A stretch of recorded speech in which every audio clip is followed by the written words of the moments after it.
Hello and welcome back to crazy Kaksha. आज हम new subject start करने वाले हैं जो कि बीटेक फर्स्ट ईयर का सब्जेक्ट है और कॉमन सब्जेक्ट है जिसका नाम है इन्वायरमेंटल एंड इकोलॉजिकल। तो आज हम क्या करने वाले हैं, हम इसकी फर्स्ट यूनिट को कंप्लीट करने वाले हैं बहुत ही शॉर्ट में और बहुत ही इजी टू अंडरस्टैंड नोट्स के साथ। नोट्स आपको डिस्क्रिप्शन में मिल जाएंगे, आप बस पढ़ते रहिए, टिक करते रहिए और फिर देखना एग्जाम्स में कितने अच्छे मार्क्स आएंगे। तो यूनिट फर्स्ट का नाम है इंट्रोडक्शन टू इन्वायरमेंट। सबसे पहले तो हम ये देखते हैं कि इन्वायरमेंट होती क्या है। देखो, इन्वायरमेंट में ना दो चीजें आती हैं, एक आती है हमारी लिविंग थिंग्स, दूसरी आती है हमारी नॉन लिविंग थिंग्स। और ये सब चीजें जो भी एक ह्यूमन बीइंग के या फिर ऑर्गेनिज्म के आसपास होती हैं, चाहे वो विंड हो, वाटर हो, लिविंग थिंग्स हो, नॉन लिविंग थिंग्स हो, इन सब चीजों को मिलाकर हमारी इन्वायरमेंट बनती है। ये जो इन्वायरमेंट है ये हेल्प करती है ह्यूमन के सर्वाइवल में, एनिमल्स के सर्वाइवल में, मतलब किसी भी चीज के सर्वाइवल में, डेवलपमेंट में और इवोल्यूशन में। जब हम आसपास देखते हैं, हम देखते हैं प्लांट्स को, फैक्ट्रीज को, ह्यूमन बींग्स को, एनिमल्स को, विंड को, हम सभी चीजों को देखते हैं। वो सब चीजें मिलके क्या बनती है, हमारी इन्वायरमेंट बनती है।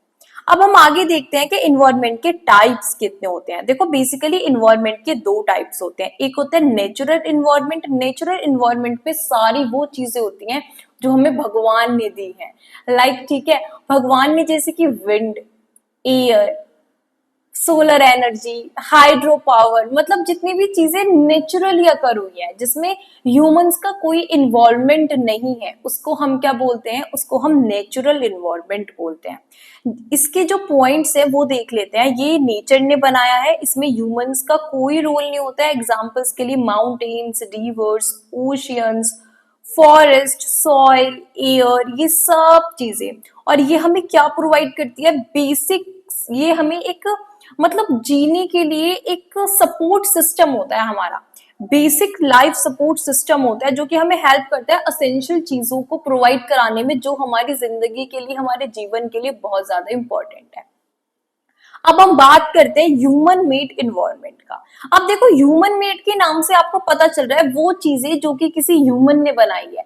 जैसे कि क्या क्या हो सकती है, आप अपने माइंड में सोचो, जैसे कि इंडस्ट्रीज, स्कूल्स, हॉस्पिटल्स, दिमाग में खुद से आने लगा ना जो ह्यूमन से बना है। या फिर आप देखोगे पानी है, अब पानी था, ठीक है, वाटर है, हम सबको पता है कि नेचुरल रिसोर्स है, लेकिन उसको हमने कैसे यूज किया, हमने डैम्स बना दिए। ठीक है, तो ये क्या हो गया, हमने क्या करा, एक नेचुरल रिसोर्स को यूज करने के लिए ह्यूमन की माइंड का यूज करा, टेक्नोलॉजी का यूज करा, जिसकी वजह से क्या बन पाया, एक एक ह्यूमन मेड इन्वायरमेंट बन गया जिसमें वो सारी चीजें इंक्लूड हो जाती हैं जो कि एक ह्यूमन ने बनाई है। For example roads, buildings, industries, वो रिपीटेशन में ही हो गया। ठीक है, ये ह्यूमन बीइंग बनाते हैं अपने कंफर्ट के लिए, डेवलपमेंट के लिए और अपनी जरूरतों के लिए। ठीक है, अब ये ना चेंज हो सकता है, मॉडिफाई हो सकता है नेचुरल इन्वायरमेंट को, मतलब कि ये चेंज कर सकता है जितने भी हमारे नेचुरल रिसोर्सेज होते हैं उनको। अब हम बात करते हैं एग्जाम्पल्स की, वो हम बहुत बार देख सकें। जैसे कि देखो, ये वाला एग्जाम्पल आया डैम्स का। ठीक है, ये क्या रिफ्लेक्ट करते हैं, हमारे कल्चर को, टेक्नोलॉजी को, ह्यूमन की प्रोग्रेस को, कि ह्यूमन कितना प्रोग्रेस कर रहे हैं। अब हम नेक्स्ट टॉपिक पे आ जाते हैं जो कि काफी इंपॉर्टेंट है। नोट्स आप डाउनलोड कर लेना और इसको टिक कर लेना, important. Components of the environment. अब इन्वायरमेंट में हमारे कितने कंपोनेंट्स होते हैं, बेसिक हमारे 4 मेजर कंपोनेंट्स होते हैं, जिसमें सबसे पहला आता है हमारा एटमॉस्फेयर। अभी एटमॉस्फेयर क्या है, एटमॉस्फेयर एक गैसियस लेयर होती है। ठीक है, जो हमारा अर्थ है, हमारे अर्थ की चारों तरफ एक गैस की लेयर होती है जिसको हम एटमॉस्फेयर बोलते हैं। ठीक है, इसके अंदर मेनली जो होती है वो नाइट्रोजन और ऑक्सीजन होती है, और उसके साथ और भी बहुत सारी गैसेस होती हैं जैसे कि आर्गन होती है और कार्बन डाइऑक्साइड होती है। ठीक है, ये प्रोटेक्ट करते हैं हमारे प्लैनेट को सोलर रेडिएशन से। आपने देखा होगा कि कितनी ज्यादा, मतलब कि हर कोई सनस्क्रीन यूज करता है। सबसे बेस्ट एग्जांपल बताती हूँ, क्यों, क्योंकि हमको अपनी स्किन प्रोटेक्ट करनी है। क्यों, क्योंकि इतनी हार्मफुल सन रेज है, और ये तो बहुत कम रेज आती है, क्योंकि जो हमारा एटमॉस्फेयर है वो प्रोटेक्ट करता है, वो एक लेयर क्रिएट करता है जो कि सन रेज को ज्यादा आने नहीं देता है हमारे प्लैनेट पे। अब आप सोचो, वो हट जाएगी लेयर तो फिर क्या हाल होगी, जब अभी से हमारी स्किन इतनी डैमेज हो जाती है सनलाइट से। ठीक है, तो आप समझिए, तो ये हमारे प्लेनेट को क्या करता है, प्रोटेक्ट करता है सोलर रेडिएशन से, और टेम्परेचर को भी रेगुलेट रखता है, वरना बहुत गर्मी होगी। अब हम बात करते हैं हाइड्रोस्फीयर से। हाइड्रोस्फीयर क्या होता है? मेनली सारी वाटर बॉडीज जितनी भी अर्थ पे है, चाहे वो ओशियंस है, रिवर्स है, लेक्स है, ग्लेशियर्स है, ग्राउंड वाटर है, वो सब इसमें आ जाता है। ठीक है, हाइड्रोस्फीयर में हमारे सारी वाटर, मतलब कि वाटर के जितने भी रिसोर्सेज है वो सब आ जाते हैं, और हम सबको पता है कि वाटर कितना ज्यादा इंपॉर्टेंट है हमारे लिए। नेक्स्ट हम बात करते हैं लिथोस्फीयर की। लिथोस्फीयर क्या है? एक सॉलिड आउटर लेयर है हमारे अर्थ की। हमारे अर्थ की सबसे आउटर मोस्ट लेयर जो है वो क्या है हमारी, वो क्या है हमारा लिथोस्फीयर, जिसमें क्या आ जाता है अर्थ की आउटर मोस्ट, समझे आप क्या है? मतलब अर्थ, आपने बचपन में देखा होगा एक सॉइल प्रोफाइल वाला डायग्राम आता था, ठीक है, उसमें समझते हो आप, एक ना क्रस्ट होता था, अर्थ क्रस्ट, जिसमें कि हमारे क्या होते थे, मतलब अपर मेंटल होता था उसमें, कंसिस्टिंग ऑफ क्रस्ट, मतलब कि सारे रॉक्स, सॉइल, लैंड फॉर्म्स, ये सब किस में आ जाते हैं? ये सब हमारे लिथोस्फीयर में आ जाते हैं।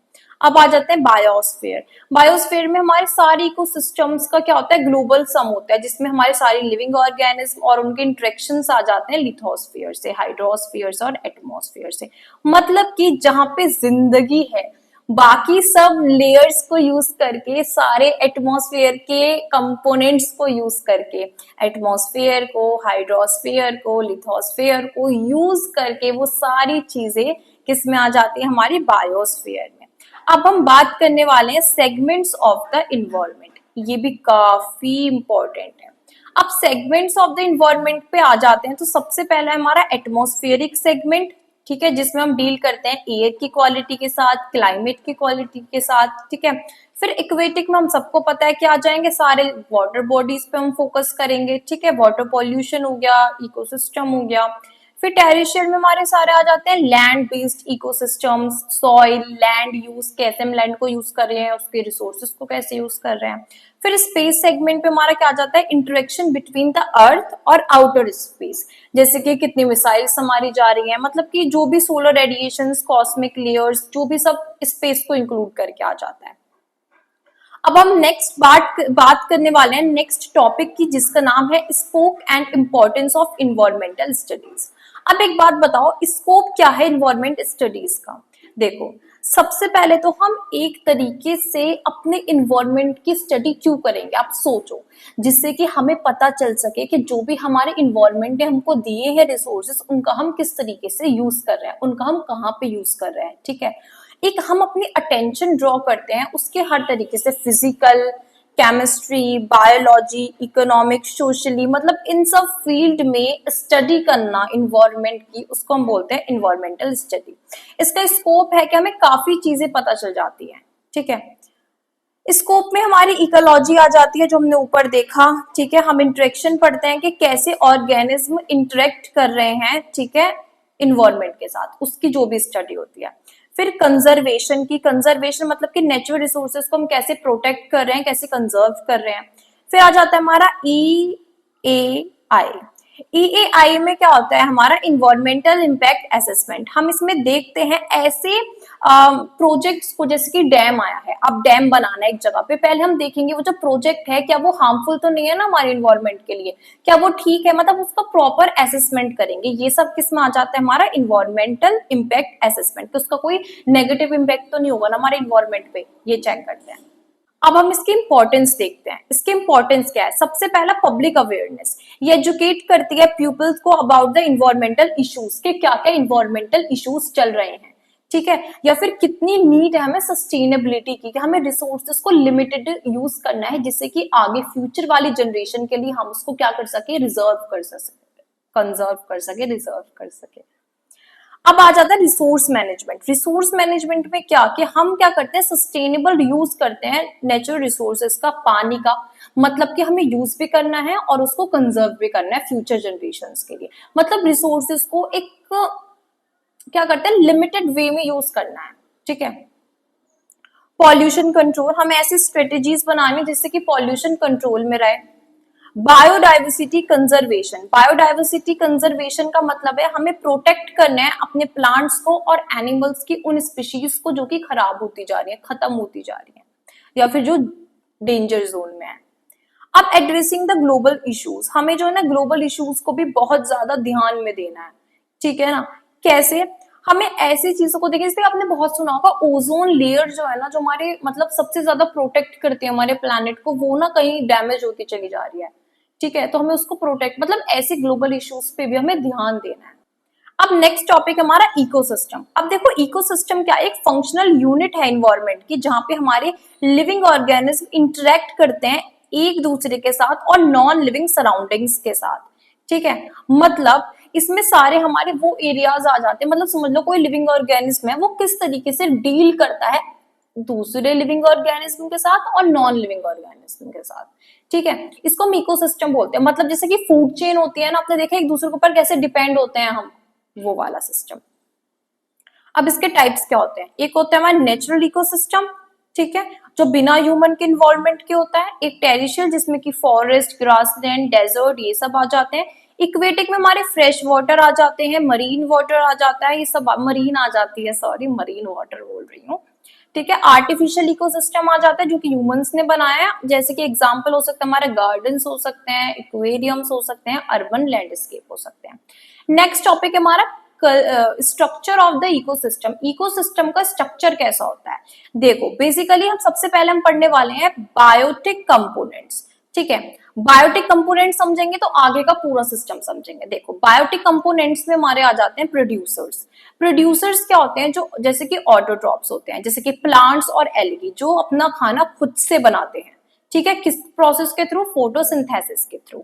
ये बेस होते हैं किसी भी फूड चेन का, जहां से फूड चेन स्टार्ट होती है। ठीक है, प्रोड्यूसर्स मतलब कि ये समझ लो जो अपना खाना तो खुद बना रहा है, ठीक है, वो प्रोड्यूसर है, वो अपना खाना खुद बना रहा है, बल्कि दूसरों को भी प्रोवाइड करा रहा है, जैसे कि हम प्लांट्स खा लेते हैं। ठीक है, अब आ जाते हैं कंज्यूमर्स। कंज्यूमर्स होते हैं हेट्रोट्रॉप्स। हेट्रोट्रॉप मतलब कि जो एनर्जी ऑब्टेन करते हैं, मतलब ताकत लेते हैं दूसरे ऑर्गेनिज्म से। ठीक है, जैसे कि क्या, बताओ कैसे, या तो दूसरे ऑर्गेनिज्म को पूरा खा के या फिर प्लांट्स बेस्ड खा के। ठीक है, प्राइमरी कंज्यूमर्स। प्राइमरी कंज्यूमर्स में आ जाते हैं हमारे हर्बीवोर्स, जो कि प्लांट्स को खाते हैं।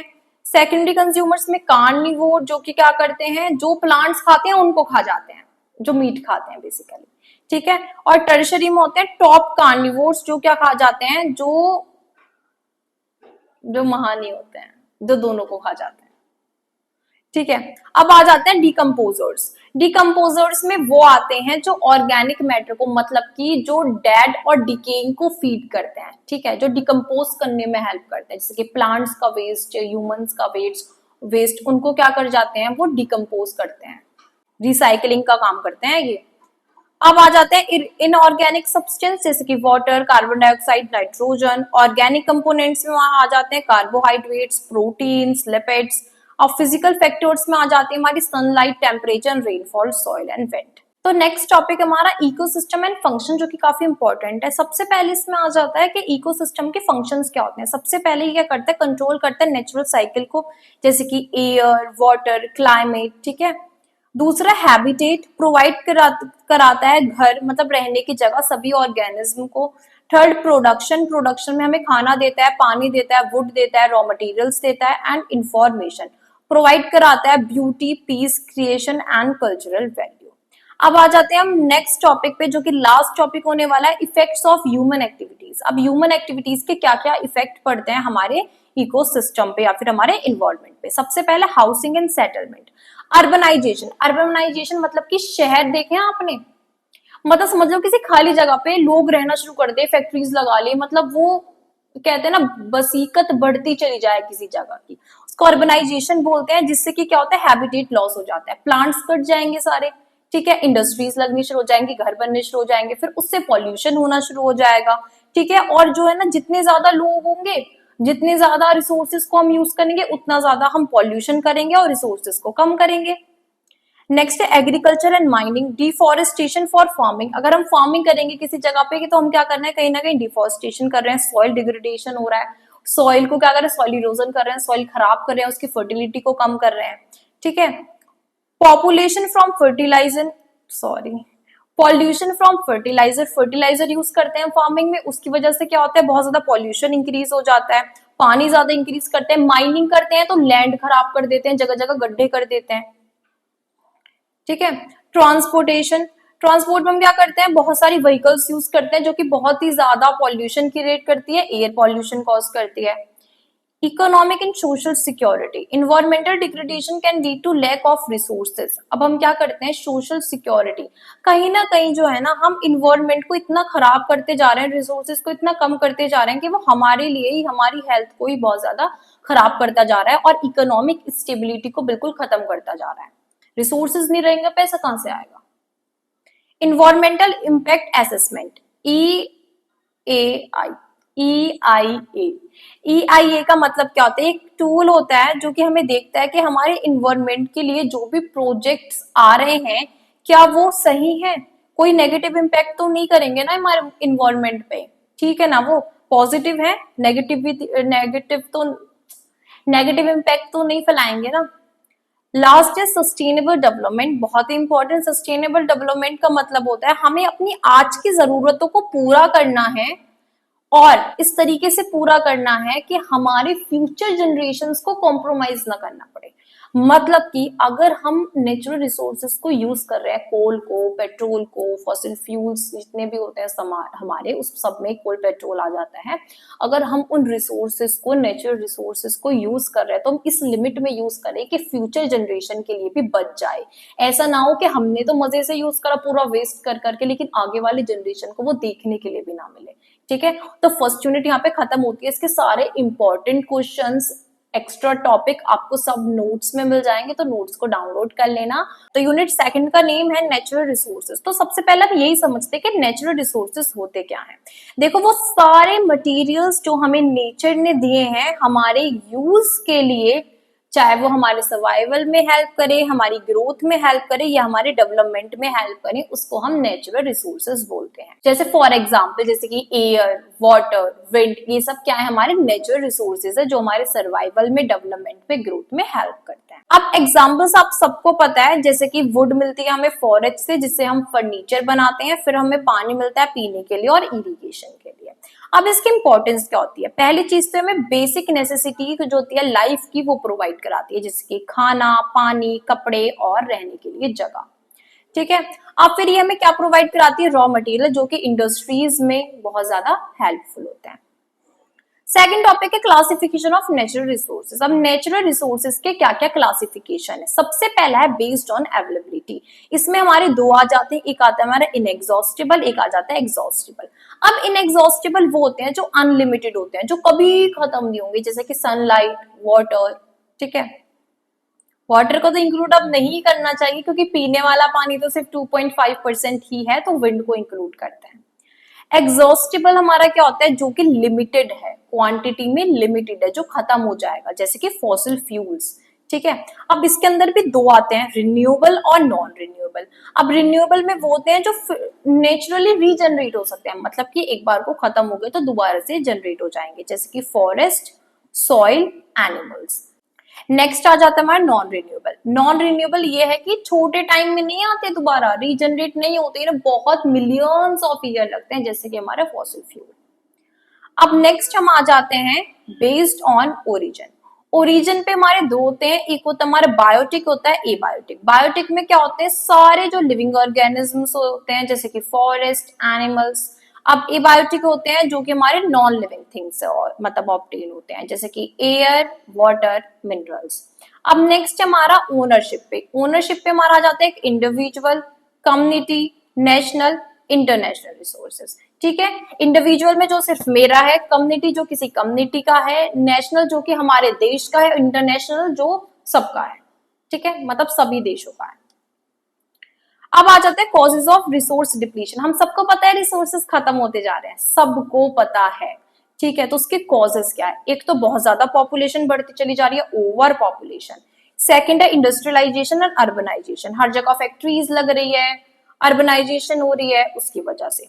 अनइक्वल डिस्ट्रीब्यूशन ऑफ रिसोर्सेज, कई जगह पे तो रिसोर्सेज है अवेलेबल, कई जगह पे रिसोर्सेज नहीं है। जैसे कि किसी जगह पे तो इतना पानी है कि लोग सुबह ही पाइप लेके खड़े हो जाते हैं सड़क पे पानी डालने के लिए, और कहीं पे राजस्थान में चले जाओ, दिल्ली चले जाओ, पानी नहीं है पीने के लिए, खरीदना पड़ता है। ठीक है, over use and miss use of resources, ये तो बहुत इंपॉर्टेंट है। इतना ओवर यूज करते हैं ना, जैसे पानी का ये एग्जांपल ले लो, जिनके पास है ना ये रिसोर्स, वो पूरा दिन पानी बहाते रहेंगे, टैंक भर जाएगा, बंद नहीं करेंगे, पानी बहता रहेगा।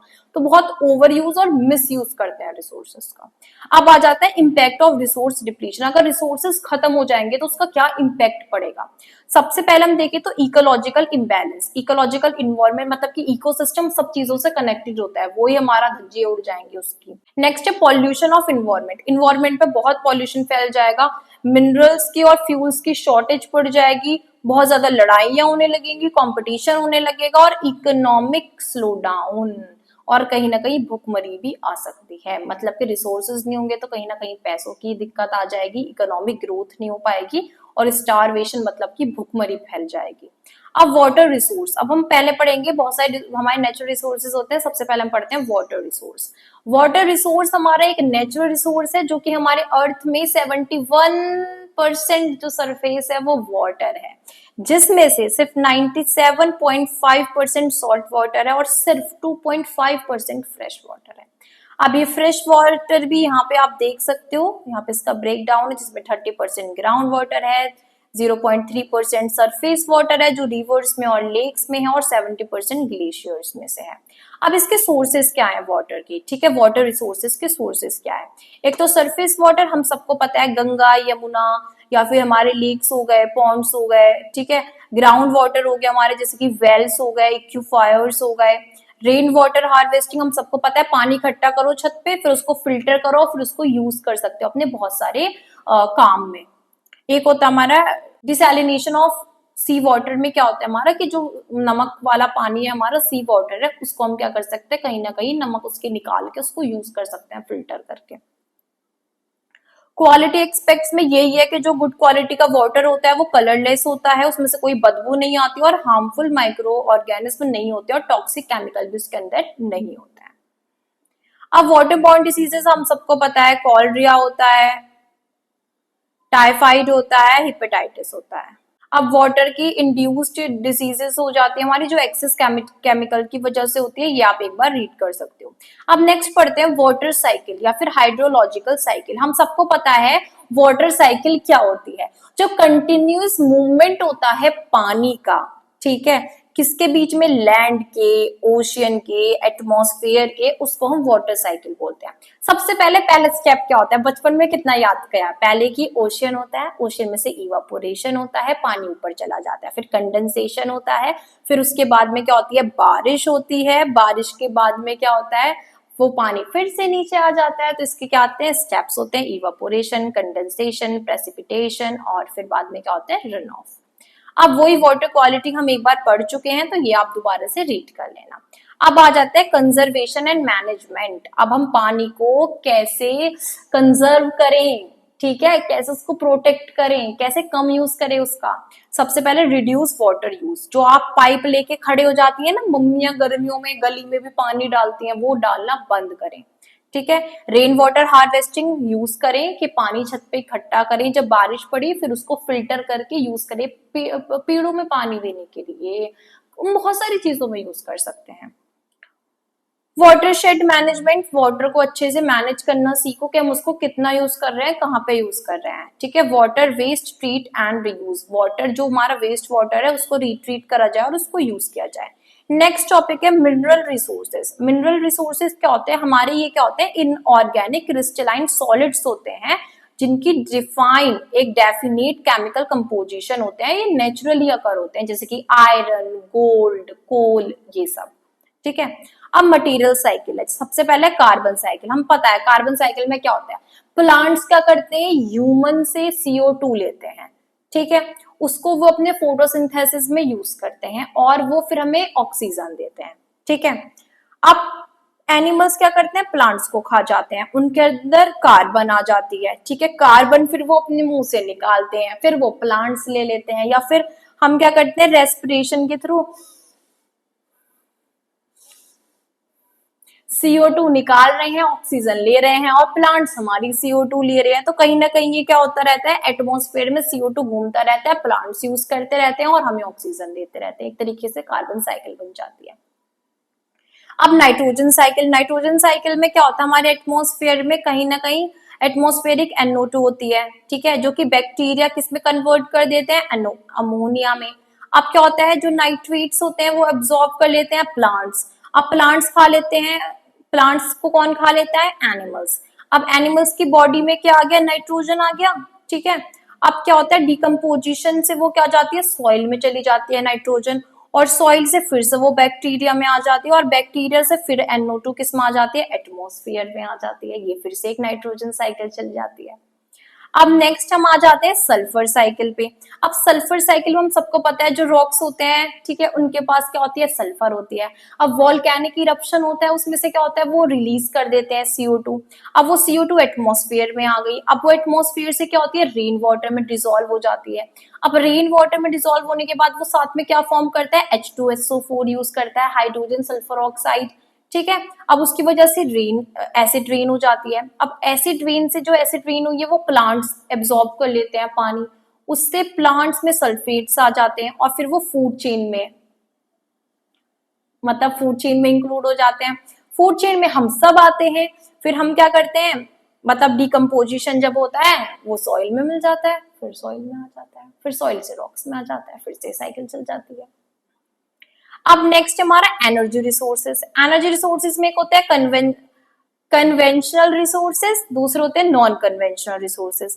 कन्वेंशनल रिसोर्सेज हमारे आ जाते हैं कोल, पेट्रोलियम, नेचुरल गैस और हाइड्रो पावर, ठीक है। नॉन कन्वेंशनल रिसोर्सेज में हमारे आ जाते हैं सोलर एनर्जी, ठीक है, wind energy, tidal energy, geothermal energy, biomass energy, hydrogen fuel और न्यूक्लियर एनर्जी, ठीक है।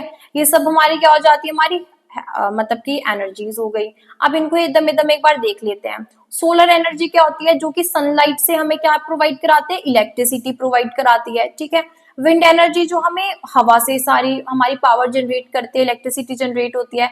टाइडल जो सी के टाइड्स होते हैं उससे इलेक्ट्रिसिटी हमारी मतलब की जनरेट होती है। जियोथर्मल से जो हीट होती है अर्थ के अंदर, उससे पावर जनरेट होती है। बायोमास एनर्जी जो ऑर्गेनिक वेस्ट होता है या फिर गोबर गैस आपने सुना होगा वो, ठीक है। हाइड्रोजन फ्यूल होता है क्लीन फ्यूल जो हमें हाइड्रोजन फ्यूल सेल से मिलता है, ठीक है। अब न्यूक्लियर एनर्जी किससे मिलती है, वो एनर्जी जो न्यूक्लियर फिजन या फ्यूजन के, ठीक है, जब रेडियो एक्टिव एलिमेंट्स जैसे कि यूरेनियम वगैरह से जब एनर्जी रिलीज होती है नेचुरल फ्यूजन में, फिजन की वजह से, उसको हम नेचुरल वो न्यूक्लियर एनर्जी बोलते हैं, ठीक है। इसके एडवांटेजेस पढ़ लेना और इसके डिसएडवांटेजेस पढ़ लेना। अब आ जाते हैं हम हाइड्रो एनर्जी पे। हाइड्रो एनर्जी क्या होती है, वो इलेक्ट्रिसिटी जो मतलब पानी को स्टोर करके, टर्बाइंस होती हैं बहुत बड़ी बड़ी, उनको बहुत हाइट से उनके ऊपर पानी डाला जाता है और टर्बाइंस मूव करती रहती है बहुत तेज तेज, उसके ऊपर पानी डलता रहता है। उसकी वजह से पानी की मूवमेंट की वजह से क्या होती है, इलेक्ट्रिसिटी जनरेट होती है। उसको हम क्या बोलते हैं, हाइड्रो एनर्जी बोलते हैं, ठीक है। हाइड्रो पावर एंड डैम्स की वजह से होता है ये। अब ये जो डैम्स में होता है ये जो प्रोसेस है, इसका बेनिफिट क्या होता है, एक तो हमें हाइड्रो इलेक्ट्रिसिटी जनरेट हो रही है, मतलब पानी से बिजली बन रही है, ठीक है। इरिगेशन में भी हमारी हेल्प हो जाती है, क्योंकि जब मतलब बारिश नहीं पड़ती है तो हम इससे यूज कर सकते हैं, मतलब इरिगेशन में यूज हो जाते हैं डैम्स। फ्लड कंट्रोल, कई बार आपने देखा होगा बहुत बारिश पड़ती है, मतलब बाढ़ आने के बिल्कुल चांसेस रहते हैं, तो डैम काफी हमारा फ्लो वाटर का कंट्रोल करते हैं, तो बचाते हैं फ्लड आने से, ठीक है। और ये हेल्प करते हैं फिश फार्मिंग में और वाटर सप्लाई में। अब प्रॉब्लम्स क्या है डैम्स के साथ, एक तो डिफॉरेस्टेशन हो जाता है, लॉस ऑफ बायोडाइवर्सिटी। जब हम कहीं पे डैम लगाते हैं हमें बहुत एरिया चाहिए होती है, अब उस एरिया को हमें चाहिए तो हमें उस एरिया के सारे मतलब के सारे प्लांट्स काटने पड़ेंगे, वहां पे जो लोग रह रहे हैं उनको भी हटाना पड़ेगा, तो हमारा क्या हो जाता है, डिफॉरेस्टेशन भी हो जाता है, लॉस ऑफ बायोडाइवर्सिटी हो जाता है। डिस्प्लेसमेंट ऑफ ट्राइबल और फॉरेस्ट के मैंने ऊपर वाले पॉइंट में इंक्लूड करता है, जो लोग वहां पे रह रहे हैं हमें उनको हटाना पड़ता है, शिफ्ट करना पड़ता है, ठीक है। जो फर्टाइल लैंड होती है कहीं ना कहीं हमारी वो भी मतलब कि सबमर्ज हो जाती है, मतलब कुछ मतलब बहुत दिक्कतें आ जाती हैं, फिर अच्छी खासी कोई खेती कर रहा है वहां पे डैम बना दो तो सारी लैंड गई उसकी, ठीक है। रिस्क कभी कभी ये होता है कि अर्थक्वेक की वजह से डैम भी फट सकता है, टूट सकता है। नेक्स्ट टॉपिक है फॉरेस्ट कंजर्वेशन। फॉरेस्ट कंजर्वेशन मतलब कि हमें कैसे फॉरेस्ट को कंजर्व कर सकते हैं। सबसे पहला पॉइंट है हमें प्लांट्स लगाने हैं, दूसरा हमें सारी कम्युनिटीज को अपने साथ लेके चलना है, हमें सब लोगों को साथ मिलके काम करना है। इन्वॉल्व करना है लोकल पीपल्स को भी, हमें लोकल लोगों को भी हमें क्या करना है, इन्वॉल्व करना है। हमें लीगल कटिंग्स को प्रिवेंट करना है, मतलब इलीगल कटिंग्स को प्रिवेंट करना है। जो भी पेड़ों को इलीगली कट कर रहे हैं उनको हमें क्या करना है, प्रिवेंट करना है। ठीक है, यूज करना है हमें firewood, use of alternative fuels instead of firewood. हमें लकड़ी, जो हम लकड़ी करते हैं ना, हम लकड़ी को क्या करते हैं, लकड़ी जलाते हैं, सर्दियों में चूल्हे जलाते हैं लोग, उसमें लकड़ी का इस्तेमाल करते हैं। उसकी जगह हमें कोई और फ्यूल यूज करना है, ना कि हमें लकड़ी को यूज करना है, क्योंकि लकड़ी कम यूज करेंगे तो पेड़ कम कटेंगे। Tree for a tree, replace every cut tree. हमें जो भी कटा हुआ पेड़ दिखे या फिर कोई भी उस पेड़ को काटे, हमें वहीं पे एक पेड़ लगाना है, एक पेड़ के बदले एक पेड़। नेक्स्ट हमारा इन्वायरमेंटल मूवमेंट्स, बहुत सारी इन्वायरमेंटल मूवमेंट्स है तो उनको देख लेते हैं। एक बिश्नोई मूवमेंट थी, ठीक है, लोगों ने अपनी जान दे दी थी पेड़ों को बचाने के लिए। ठीक है, चिपको मूवमेंट हम सबको पता है कि चिपको मूवमेंट तो बहुत बार पढ़ी हमने कि लोगों ने ऐसे हक कर लिया था पेड़ को, चिपक गए थे पेड़ से, पेड़ को कटने नहीं दिया था। अब पीको मूवमेंट में क्या हुआ था, ये चिपको मूवमेंट की तरह ही था, डिफोरेस्टेशन के खिलाफ था। साइलेंट वैली मूवमेंट में क्या था, हाइड्रो इलेक्ट्रिक प्रोजेक्ट को हमने क्या किया था, मतलब प्रोटेस्ट करी थी कि हमें प्रोजेक्ट नहीं, मतलब हमें डैम नहीं लगवाना है, हमें क्या करना है, रेन फॉरेस्ट बायोडाइवर्सिटी को प्रोटेक्ट करना है।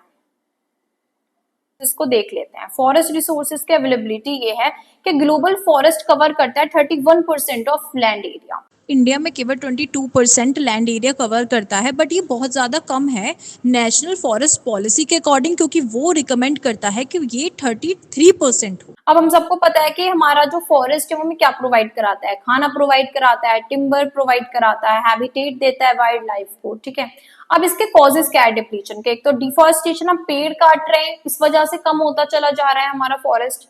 ठीक है, ओवर ग्रेजिंग बाय कैटल, मतलब भैंसों को गायों को चराने के लिए लेके जाते हैं, उसकी वजह से भी हमारे फॉरेस्ट कहाँ ही बचे हैं अब। ठीक है, बाकी माइनिंग की वजह से, फॉरेस्ट फायर्स की वजह से, बहुत सारे फैक्टर्स एक बार आप रीड कर सकते हो। अब इन्वायरमेंटल इम्पैक्ट्स को पढ़ लेते हैं। इन्वायरमेंटल इम्पैक्ट क्या है, मतलब हमारे इन्वायरमेंट के ऊपर क्या क्या इम्पैक्ट पड़ रहा है। सबसे पहला लॉस ऑफ बायोडाइवर्सिटी। अब क्या हो रहा है, हमारा फ्लोरा और फ्यूना, हमारे प्लांट्स एंड एनिमल्स बहुत ज्यादा कम होते चले जा रहे हैं। ठीक है, बायोडाइवर्सिटी हम होते चले जा रहे हैं। सॉइल इरोजन, हम सबको पता है इतने ज्यादा सॉइल इरोजन होता है, बहुत ज्यादा। ठीक है, मिट्टी खराब होती चली जाती है, उसकी फर्टिलिटी चली जाती है।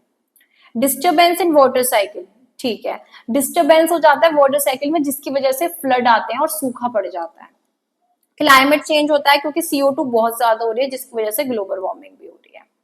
इम्पैक्ट ऑन सोसाइटी, लोग क्या कर रहे हैं, जो हमारे, मतलब कि इम्पैक्ट ऑन सोसाइटी में क्या है कि जो हमारे लोग हैं, जो हमारे ट्राइबल पीपल है, ट्राइबल कम्युनिटीज हैं, उनसे हम उनकी जगह छीनते चले जा रहे हैं, हम वहां पे भी इंडस्ट्रीज लगाते चले जा रहे हैं। ठीक है, उनसे उनका कल्चर छीनते चले जा रहे हैं। तो यूनिट थर्ड का नेम है pollution and solid waste management. अब पॉल्यूशन तो हमने बचपन से पढ़ा है, ये यूनिट इतनी आसान और इतनी टुच्ची है ना, बस अब आपको मैं क्या ही बताऊं, मतलब इतनी इजीली आई, आपके सारा हो जाएगा कि आपको पता भी नहीं चलेगा। इसमें पता है क्या है, क्या है, वाटर पॉल्यूशन, एयर पॉल्यूशन। आप कर नहीं सकते उस यूनिट को, आराम से कर सकते हो, बस नोट्स देखो आप कितने मस्त है। तो सबसे पहला टॉपिक है हमारा वाटर पॉल्यूशन। वाटर पॉल्यूशन क्या है, देखो जब हमारा जो नेचुरल रिसोर्स है, जो नेचुरल रिसोर्सेज है हमारे पानी के, जैसे कि रिवर्स हो गए, लेक्स हो गए, ओशियंस हो गए, जब वो ह्यूमन एक्टिविटीज की वजह से खराब हो जाते हैं या फिर वो हमारे पीने के लिए नहीं रहते, उसमें केमिकल की क्वांटिटी बढ़ती चली जाती है या फिर वो अनसेफ बन जाते हैं, तो उसको हम क्या बोलते हैं, वाटर पॉल्यूशन बोलते हैं। ठीक है, जो कि इक्वेटिक एनिमल्स के लिए, इक्वेटिक लाइफ के लिए, ह्यूमन बींग्स के लिए, सबके लिए हार्मफुल बन जाता है। पानी जो है हमें पीने के लिए बहुत ज्यादा काम आता है, फार्मिंग में बहुत ज्यादा काम आता है, इंडस्ट्रीज में काम आता है, इक्वेटिक लाइफ के लिए बहुत ज्यादा जरूरी होता है। ठीक है, फिर हम क्या करते हैं, इसको गंदा कर देते हैं, इसकी क्वालिटी को खराब कर देते हैं, उसके बाद क्या करते हैं, हम इसको और खराब कर देते हैं, जिसके बाद हमारी डिसीजेस फैलने लगती है, ये हार्मफुल बन जाता है फिश के लिए और प्लांट्स के लिए, और इसको अगर हम फिर ट्रीट कराते हैं तो इसकी कॉस्ट भी इंक्रीज होने लगती है। अब आप देखो, पानी हमारे लिए कितना जरूरी था, हमारे पीने के लिए, प्लांट्स के लिए, एनिमल्स के लिए, सबके लिए। ठीक है, हमने ही उसको गंदा किया, जो हमारी जिंदगी में सबसे ज्यादा इंपॉर्टेंट है, पानी के बिना हम कुछ नहीं है, हमने उसको खुद से गंदा कर दिया। ठीक है, गंदा करने के बाद में हमने एनिमल्स को भी हार्म पहुंचेगा, प्लांट्स को भी हार्म पहुंचेगा, हमें भी हार्म पहुंचेगा। ठीक है, अब हम इसको सही करने के लिए इसको ट्रीट करेंगे जिसके लिए पैसे भी हम देंगे, तो हम तो बहुत बड़े गधे हो गए, हम इसे खराब ही नहीं करते, समझ रहे हो ना। लेकिन हमें तो ये बात समझ में नहीं आती जब तक वो चीज बहुत बड़ी ना हो जाती है। अब इसके कॉजेस क्या है, एक तो इंडस्ट्रियल वेस्ट, कितनी बड़ी फैक्ट्री वो सारा पानी में डालना है उसका कचरा। डोमेस्टिक हाउस होल्ड में हम क्या करते हैं, जितना भी गंदा पानी होता है, मतलब पानी को गंदा करते हैं कहीं ना कहीं, सीवेज वगैरह वाटर जो होता है। फिर हमारा एग्रीकल्चर रन ऑफ, हम फर्टिलाइजर्स, जितना भी फर्टिलाइजर डालते हैं खेतों में वो सब भी पानी में मिल जाता है, ग्राउंड वाटर में चला जाता है। ऑयल स्पिल्स, कई बार क्या होता है, शिप्स होती हैं वो पलट जाती हैं कुछ भी, तो सारा ऑयल हो जाता है पानी में। अब ये कुछ इसके इफेक्ट्स हो जाते हैं, इसके इफेक्ट्स ये हो जाते हैं, excess nutrients cause algae blooms, आपने देखा होगा फिश मरने लगती है और बहुत ज्यादा एल्गी होने लगती है पानी में। ठीक है, हेल्थ डिसीज होने लगती है पानी की वजह से, टाइफाइड वगैरह, डायरिया। ठीक है, इकोसिस्टम डैमेज, हमारी इकोसिस्टम खराब होने लगते हैं जब एक्वेटिक एनिमल्स ही नहीं रहेंगे, प्लांट्स ही नहीं रहेंगे, पानी गंदा इतना होता जा रहा है। नेक्स्ट हमारा एयर पॉल्यूशन, एयर पॉल्यूशन हम सबको पता है, जब हमारी जितनी भी हमारी साफ एयर है उसमें जब हमारी हार्मफुल गैसेस मिल जाती हैं, ठीक है, या फिर जितने बायोलॉजिकल मैटर होते हैं, पार्टिकल्स होते हैं, वो सब एटमॉस्फेयर में मिल जाते हैं और बहुत ज्यादा मतलब हार्मफुल बना देते हैं उस एयर को, हमारी हेल्थ के लिए, प्लांट्स के लिए, एनिमल्स के लिए, उसको हम बोलते हैं एयर पॉल्यूशन। मतलब जब साफ हवा ह्यूमन एक्टिविटीज की वजह से, हार्मफुल गैसेस की वजह से खराब हो जाती है, उसको हम एयर पॉल्यूशन बोलते हैं। अब इसके कॉजेस क्या है, एक तो बर्निंग ऑफ फॉसिल फ्यूल्स, उसकी वजह से, क्योंकि व्हीकल्स में से भी बहुत धुआं निकलता है।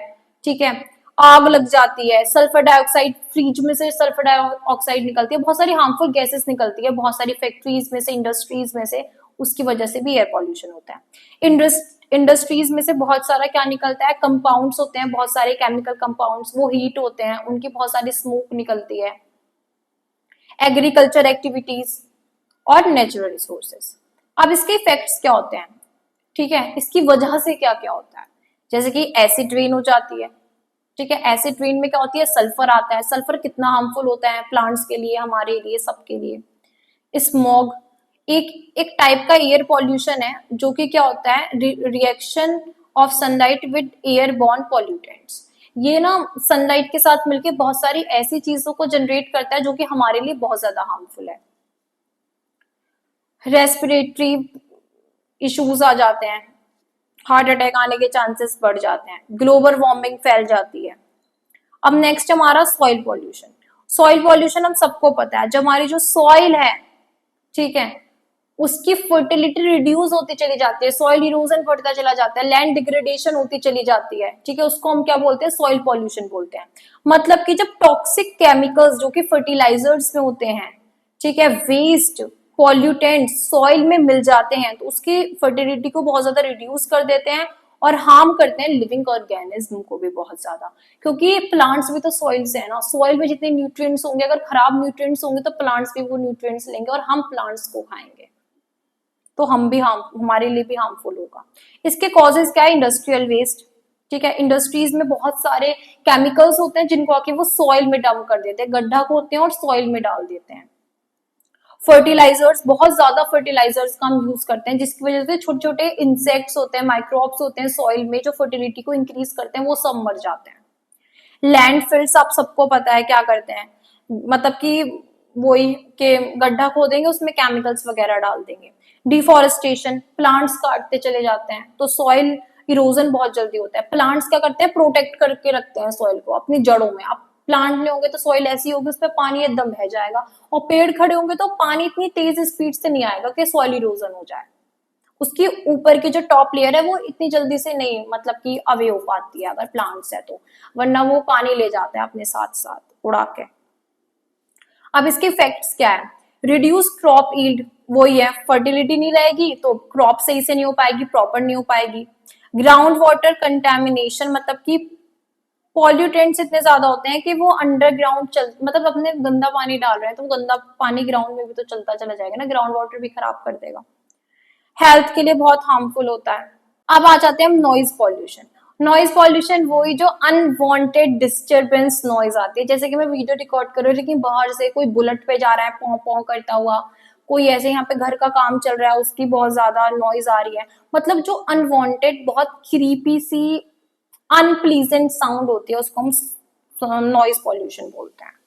जैसे कि आपने देखा होगा कि बहुत सारी डिस्टरबेंस होता है कभी कभी ना, बहुत अजीब सी आवाजें होती रहती हैं, या जैसे कि ट्रैफिक की होती है, ट्रेन की होती है, बहुत लाउड लाउड मशीन्स यूज होती है इंडस्ट्रीज में, ठीक है, बहुत ज्यादा ड्रिलिंग होती है, मिट्टी खोद रहे हैं मशीन से, ऐसे घर बन रहा है किसी का तो वैसे टाइल्स काट रहे हैं, मतलब इन सब से नॉइज पॉल्यूशन होता है।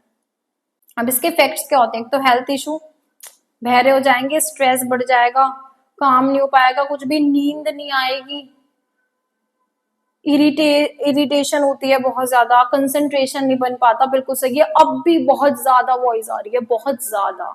अब सबसे लास्ट और सबसे इंपॉर्टेंट टॉपिक है हमारा सॉलिड वेस्ट मैनेजमेंट। अब सॉलिड वेस्ट मैनेजमेंट में क्या होता है कि हम क्या करते हैं, हम ट्रीट करते हैं, रिसाइकिल करते हैं सॉलिड वेस्ट को, ठीक है ना, मतलब रिसाइकिल रीयूज वाले फॉर्मूले से हम बहुत सारे वेस्ट को रिट्रीट करा के उसको यूज कर लेते हैं, इसको बोलते हैं हम सॉलिड वेस्ट मैनेजमेंट। इसके प्रिंसिपल्स होते हैं 4 Rs, बहुत इंपॉर्टेंट है, मार्क कर लो और आपको नोट्स में साफ मिल जाएगा। और एक चीज और, जो भी हमारे चैनल पे पढ़ाना चाहता है, चाहे वो बीटेक फर्स्ट ईयर का स्टूडेंट हो, सेकंड ईयर का स्टूडेंट हो, थर्ड ईयर का स्टूडेंट हो, फोर्थ ईयर का स्टूडेंट हो, वो हमारे चैनल पे पढ़ा सकता है। डिस्क्रिप्शन में आपको लिंक मिल जाएगी, बस आपको एक छोटी सी अपनी डेमो वीडियो अटैच करनी है जिसको हम देखेंगे एंड फिर हम आपसे डिस्कस करेंगे कि आप कैसे हमारे चैनल पे पढ़ा सकते हो, और आपको एक अर्न करने का मौका मिलेगा जब आप हमारे चैनल पे पढ़ाएंगे, तो हम उसके लिए आपको पे करेंगे एंड आपकी थोड़ी बहुत अर्निंग भी होती रहेगी और आपको एक एक्सपीरियंस भी मिलेगा और अपनी आप अपनी नॉलेज भी सबके साथ शेयर कर पाओगे। तो जो भी हमारे चैनल पे पढ़ाना चाहता है वो उस लिंक में जाए और फॉर्म को फिल कर दे। तो 4 प्रिंसिपल्स क्या होते हैं, तो 4 प्रिंसिपल्स में सबसे पहला प्रिंसिपल होता है हमारा रिड्यूस। रिड्यूस मतलब कि generate less waste by using resources carefully. तो सबसे पहला हमारा रिड्यूस। रिड्यूस का मतलब क्या है कि सबसे पहले हमें लेस वेस्ट जनरेट करना है, मतलब हमें रिसोर्सेज को इतने आराम से यूज करना है कि जो हमारे रिसोर्सेज हैं उनको हम इतने आसानी से यूज करें कि कोई वेस्ट ही ना हो, ठीक है, वेस्ट ही ना जनरेट हो, कम से कम वेस्ट जनरेट हो। रीयूज, हमें क्या करना है, कोशिश करनी है कि हमें चीजों को फेंकने के बजाय उनको रीयूज करना है, उन्हें बहुत ज्यादा यूज करना है, कि जितना भी हम उनको रीयूज कर सके उतना रीयूज करें, ऐसा नहीं है कि एक बार यूज करा और उसको फेंक दिया, ठीक है।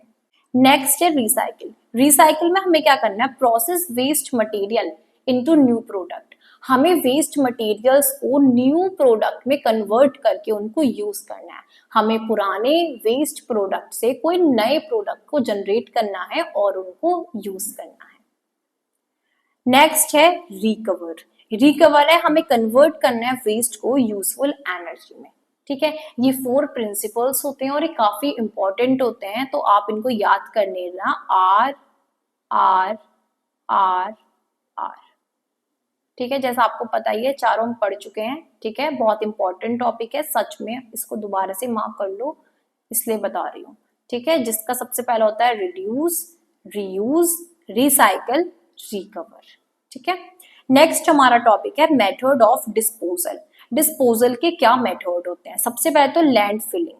लैंड फिलिंग मतलब कि वेस्ट को बहुत लार्ज पिट्स में, बहुत बड़े बड़े गड्ढे बना के उसमें वेस्ट को डाल देते हैं, ठीक है, जिसकी वजह से ये क्या करता है, सॉइल को बहुत ज्यादा पॉल्यूट करता है। और एक बात बताओ, जब सॉइल में हम इतनी गंदगी डाल रहे हैं तो सॉइल से वो नीचे नहीं जाएगी, जाएगी ना, तो वो ग्राउंड वाटर को भी पॉल्यूट कर देती है साथ में सॉइल के। इंसिनरेशन मतलब कि हम क्या करते हैं, वेस्ट को हाई टेम्परेचर पे बर्न करते हैं, जिसकी वजह से एयर पॉल्यूशन होता है। आप एक बात खुद बताओ, जब भी हम, आपने देखा होगा कोई कोई पॉलिथीन या प्लास्टिक को जला देता है, उसकी वजह से कितना पॉल्यूशन होता है। वो सोचते हैं कि नहीं, हमने तो प्लास्टिक जला दी क्योंकि प्लास्टिक तो गलती नहीं है, लेकिन आप क्या कर रहे हो, उसकी वजह से और ज्यादा हार्मफुल फ्लेम्स एयर में जा रहे हैं, जिसकी वजह से एयर पॉल्यूशन बढ़ जाता है। तो नेक्स्ट हमारा composting. Composting converting biodegradable waste इनको ऑर्गेनिक मटेरियल, हम क्या करते हैं। और नेक्स्ट हमारा कंपोस्टिंग। कंपोस्टिंग में हम क्या करते हैं, बायोडिग्रेडेबल वेस्ट को ऑर्गेनिक मैन्योर में कन्वर्ट कर देते हैं।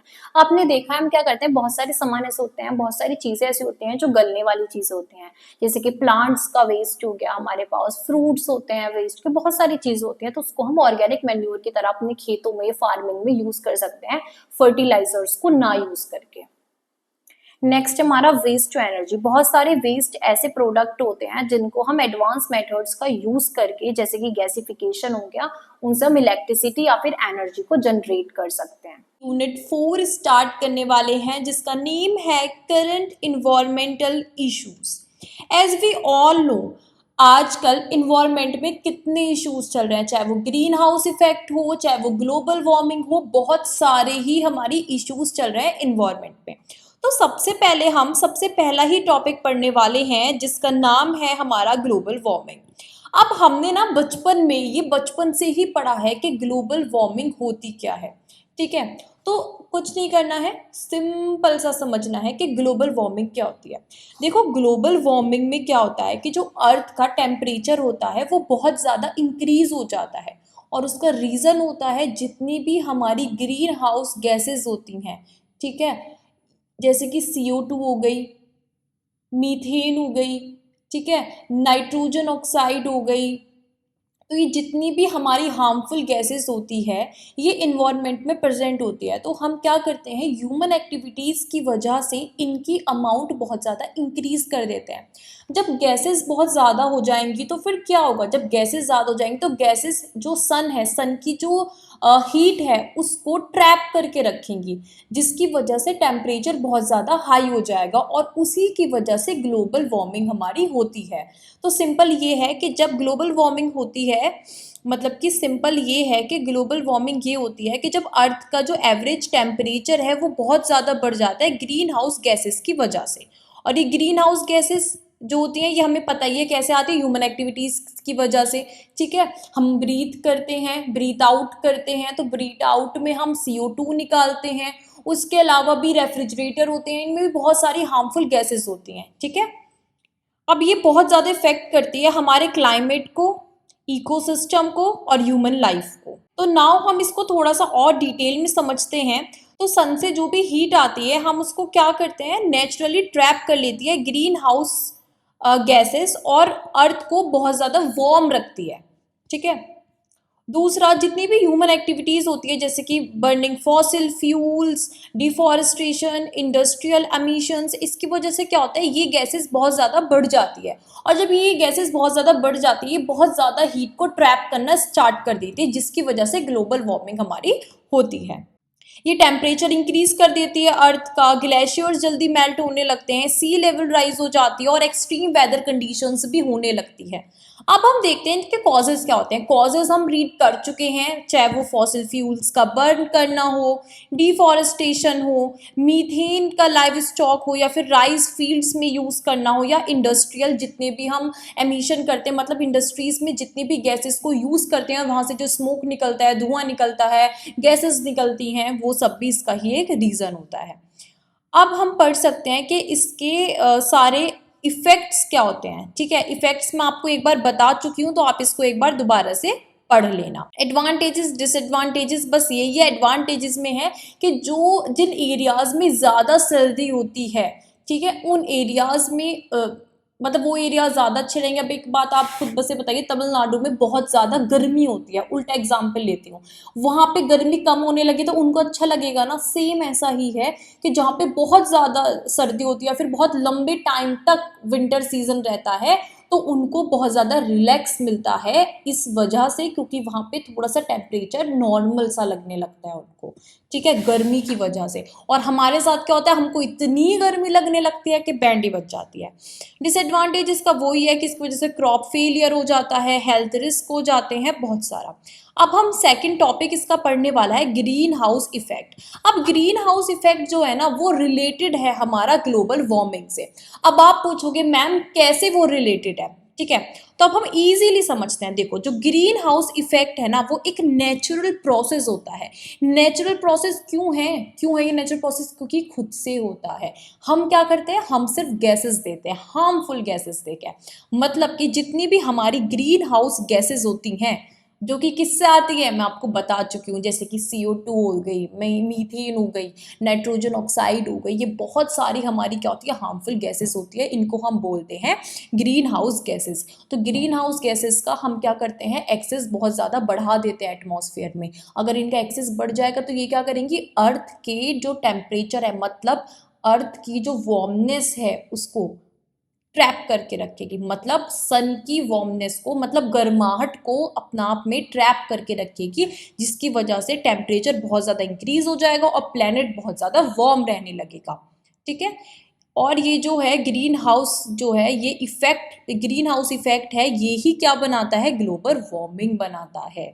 अब इसके एक्सप्लेनेशन सिंपल है, सनलाइट जो है ना वो अर्थ को वार्म करती है, ठीक है, और अर्थ जो है मतलब इतनी, अर्थ भी रेडिएशंस निकालता है। आप एक बात बताओ, अगर इसमें चारों तरफ गैसेस घूमती रहेगी और गैसेस भी उस गर्मी को पकड़ के रखेगी, फिर तो बहुत ज़्यादा ही वार्मनेस बढ़ने लगेगी, अर्थ और ज़्यादा वार्म होने लगेगी।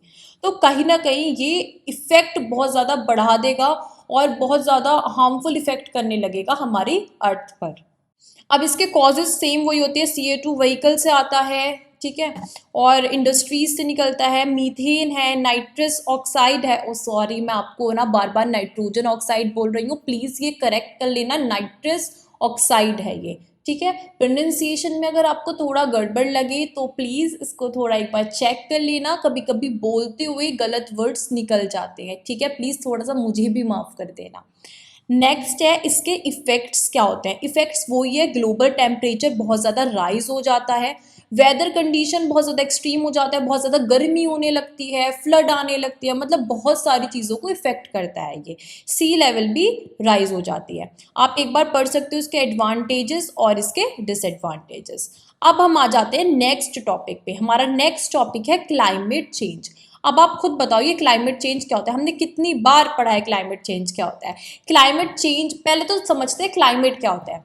क्लाइमेट होता है जो एक लंबे टाइम तक रहता है, ठीक है, एक कंडीशन जो लंबे टाइम तक रहती है उसको हम बोलते हैं क्लाइमेट। अब वो कंडीशन बार बार चेंज होने लगे या फिर अनप्रिडिक्टेबल होने लगे, मतलब कि हमें तो लग रहा है कि धूप निकलेगी लेकिन एकदम से बारिश हो जाए, या फिर आपने इस बार का एग्जाम्पल लो, इस बार कितनी ज़्यादा बारिश हुई है, आप सबको पता है, जो बेचारे देहरादून के लोग हैं या फिर हिल स्टेशन के लोग हैं उनको ज़्यादा पता है कि वहाँ पे कितनी बारिश हुई है, उन लोगों के मतलब इतनी फ्लड आई है। बल्कि बिजनौर, मैं बिजनौर से हूँ, बिजनौर में भी ऐसे सुनने के लिए आ रहा था कि फ्लड आने वाली है। क्यों? क्योंकि बारिश बहुत ज़्यादा हुई, मतलब क्लाइमेट ने अनप्रिडिक्टेबल, जो हमने सोचा भी नहीं था वैसा हमें रिस्पॉन्स दिया है। तो इसका भी कहीं ना कहीं रीज़न क्या होता है, इसका भी रीज़न होता है ग्लोबल वार्मिंग, ठीक है। तो फिलहाल हम पढ़ रहे थे क्लाइमेट चेंज। तो क्लाइमेट चेंज क्या होता है, एक लॉन्ग टर्म अल्टरेशन होता है अर्थ के वेदर पैटर्न में। मतलब पहले हमने क्या देखता था, पहले हम देखते थे सर्दी गर्मी, ठीक है, फिर सर्दी गर्मी बारिश, फिर स्प्रिंग का मौसम, ऑटम, ये छोटे छोटे सीजन्स होते थे। अब क्या होने लगा है, रेनी सीजन ही इतना बड़ा हो गया है, या फ्लड आ जाती है जल्दी से, जब फ्लड का टाइम भी नहीं होता जब फ्लड आ जाती है। तो कुछ चीज़ें बहुत ज़्यादा एकदम से चेंज होने लगी है, मतलब कि इसमें हमारा टेम्परेचर भी इंक्लूड हो जाता है, टेम्परेचर बढ़ने लगा है, कभी कम होने लगता है, रेनफॉल, अब आपने देखा है सर्दियाँ नहीं आ रही है, नवंबर आ गया है लेकिन सर्दी ही नहीं हो रही है प्रॉपर तरीके से, वरना कितनी सर्दी हो जाती थी। तो ये सब क्या है, हमारा क्लाइमेट चेंज है।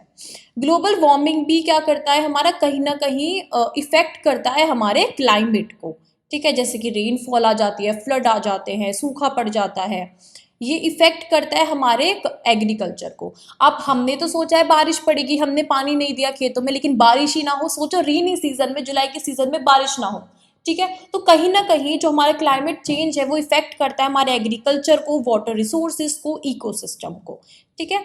अब इसके कॉजेज हम सबको पता ही है, इसके कॉजेज क्या होते हैं, burning of fossil fuels, deforestation, agriculture बेकार हो जाता है, मतलब डिफॉरेस्टेशन, बाकी इंडस्ट्रियल एंड एग्रीकल्चर एमिशंस, ठीक है। अब इसके इफेक्ट्स हमको पता है, क्या इफेक्ट्स होते हैं इसके, extreme weather events, crop failure, food insecurity and rise sea level. अब हम नेक्स्ट इसके एडवांटेजेस डिसएडवांटेजेस एक बार आप पढ़ लेना। जो नोट्स है ना बहुत ही प्रॉपर, बिल्कुल बढ़िया नोट्स बनाए हैं मैंने आपके लिए।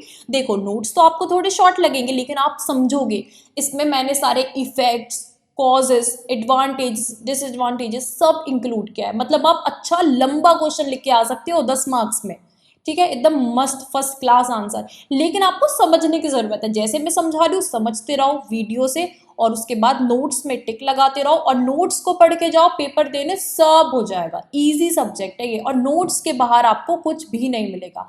और जो भी स्टूडेंट है जो इस वीडियो को देख रहा है, आप हमारे चैनल पे पढ़ाना चाहते हो तो आपका वेलकम है, आप हमारे चैनल पे पढ़ा सकते हो। बस आपको नीचे एक फॉर्म है, उस फॉर्म को फिल करना है, एक डेमो वीडियो अटैच करनी है, और फिर आप हमारे चैनल पे पढ़ा सकते हो, और उसके आपको पैसे मिलेंगे, ठीक है। आपकी अर्निंग भी हो जाएगी, आपकी नॉलेज भी शेयर हो जाएगी, और बाकी लोगों की हेल्प हो जाएगी। तो next topic is acid rain. अब ये एसिड रेन क्या होता है?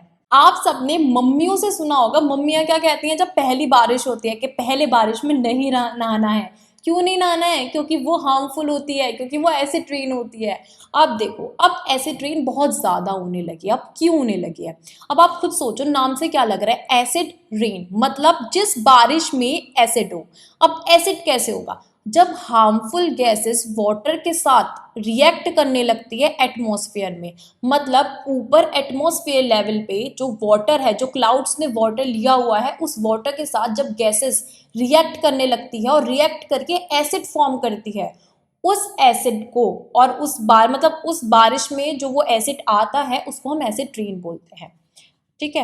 एसिड रेन एक तरीके की रेनफॉल होती है जिसका पीएच होता है 5.6 के बिलो होता है, ठीक है। और ये कैसे फॉर्म होती है? जब सल्फर डाइऑक्साइड और नाइट्रोजन ऑक्साइड आपस में रिएक्ट करती है, किसके साथ? वाटर के साथ, ठीक है। वो क्या फॉर्म करती है? एसिड रेन फॉर्म करती है। अब आप नाम से बताओ, मतलब कि एसिड रेन है, अब आप खुद से सोचो, जो एसिड रेन है वो कितनी हार्मफुल होगी हमारे लिए, कितनी ज़्यादा हार्मफुल होगी। प्लांट्स को बेकार कर देगी, हमारी स्किन को बेकार कर देगी, ठीक है, क्रॉप्स को ख़राब कर देगी, फील्ड मतलब कि फार्मर्स की क्रॉप को, फील्ड्स को, ठीक है, इक्वेटिक एनिमल्स को, सबके लिए ही बहुत ज़्यादा हार्मफुल होती है। अब एक्सप्लेनेशन सिंपल ही है, SO2 कहाँ से आता है, नाइट्रोजन ऑक्साइड कहाँ से आती है, इंडस्ट्रीज से आती है, व्हीकल से, पावर प्लांट से, और ये गैसेस क्या करती है? वाटर के साथ रिएक्ट करके क्या कर देती है?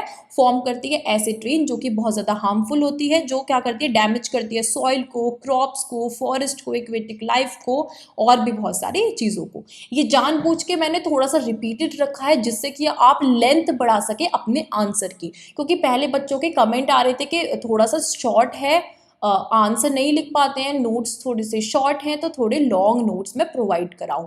लेकिन कंटेंट वो सेम ही होता है, अगर आप एक बार समझ लोगे, अच्छे से नोट्स को पढ़ लोगे, तो आप खुद से कितना भी लंबा आंसर लिख सकते हो, ठीक है। इसके कॉजेज क्या होते हैं? इंडस्ट्रियल एमिशंस और vehicle exhaust, burning fossil fuels, ये इसके क्या होते हैं? कुछ मतलब कि इसके कॉजेज होते हैं। अब हम देखेंगे इफेक्ट्स क्या होता है। इफेक्ट वो ये फॉरेस्ट को डैमेज कर देता है, इक्वेटिक लाइफ को ख़राब कर देता है, बिल्डिंग्स में जंग लगने लगते हैं, जल लगने लगता है बिल्डिंग्स में, और भी बहुत सारे इसके कॉजेज इफेक्ट्स होते हैं, और भी बहुत सारे इसके इफेक्ट्स होते हैं। अब हम पढ़ते हैं एडवांटेज और डिसएडवांटेज। एडवांटेज इसका कुछ भी नहीं है, ये पूरी ही खराब है, और डिसएडवांटेज हमने इतने सारे पढ़ लिए हैं तो अब और क्या ही पढ़ें, ठीक है। Now the fifth one is ozone layer formation and depletion. याद है मुझे, तो देखो बचपन में याद है, मैम बताती थी कि जो ओजोन लेयर है वो बहुत ज़्यादा इंपॉर्टेंट लेयर होती है हमारे अर्थ एटमॉस्फेयर की। मतलब कि ये हमारे एक एटमॉस्फेयर जो होता है अर्थ के चारों तरफ, उसी एटमॉस्फेयर की एक लेयर है जिसका नाम होता है ओजोन लेयर। ये सबसे ज़्यादा इंपॉर्टेंट लेयर होती है। क्यों? क्योंकि ये गैस से बनी होती है, मतलब गैसेस से बनी होती है, और ये प्रोटेक्ट करती है हमको यूवी रेज से। हम सबको पता है, सब सनस्क्रीन लगाते हैं आजकल, लड़का हो लड़की हो। क्यों? क्योंकि हमें सन रेज से बचना है, हमारी स्किन ना डैमेज हो। अब आप खुद बताओ, अगर बहुत ज़्यादा हार्मफुल रेज आने लगे सन की, जो सनस्क्रीन भी ना प्रोटेक्ट कर पाए हमारी स्किन को, तो वो क्यों होगा? क्योंकि ओजोन लेयर का डिप्लीशन होता जा रहा है, ठीक है। अब आप समझते हैं सबसे पहले ओजोन लेयर बनती कैसे। तो ओजोन लेयर जो होती है ना, उसके अंदर O3 होता है, ठीक है। ये प्रोटेक्ट करती है हमारे अर्थ को हार्मफुल यूवी रेज से। अब हम सबको पता है यूवी रेज कहाँ से आती हैं। यूवी रेज हमारी सन से आती हैं। अब वो जो यूवी रेज होती है बहुत ज़्यादा हार्मफुल होती है ह्यूमन बींग्स के लिए, प्लांट्स के लिए, क्रॉप्स के लिए, एक्वेटिक एनिमल्स के लिए, सबके लिए ही, सॉइल के लिए, सबके लिए बहुत ज़्यादा हार्मफुल है। तो जो हमारी ओजोन लेयर है वो प्रोटेक्ट करती है यूवी रेज से हमारी अर्थ को। अब क्या हो रहा है, धीरे धीरे जो गैसेस होती हैं, जो हार्मफुल गैसेस होती हैं, उनकी वजह से हमारी जो ओजोन लेयर है उसका डिप्लीशन होता जा रहा है। मतलब कि वो कहीं ना कहीं खराब होती जा रही है लेयर, ठीक है। जगह जगह से टूटती जा रही है, या फिर जो भी आप समझ लो कि मतलब कहीं ना कहीं वो घटती जा रही है लेयर, ठीक है। और वो उतनी ज़्यादा प्रोटेक्शन नहीं दे पा रही हमारी अर्थ को जितनी वो पहले देती थी, जब हमारे ह्यूमन एक्टिविटीज़ की वजह से ज़्यादा हार्मफुल गैसेस नहीं थी। अब आपने सुना होगा बचपन में, देखो मुझे तो बचपन का याद है, हमारी मैम बताती कि रेफ्रिजरेटर में एक बहुत हार्मफुल गैस होती है, ठीक है। वो गैस मेन कॉज होता है ओजोन लेयर का डिप्लीशन का। लेकिन सबके घर फ्रिज है, ठीक है, सबकी यहाँ से वो हार्मफुल गैस निकल रही है, तो कहीं ना कहीं वो ही इफेक्ट करती है हमारी ओजोन लेयर को।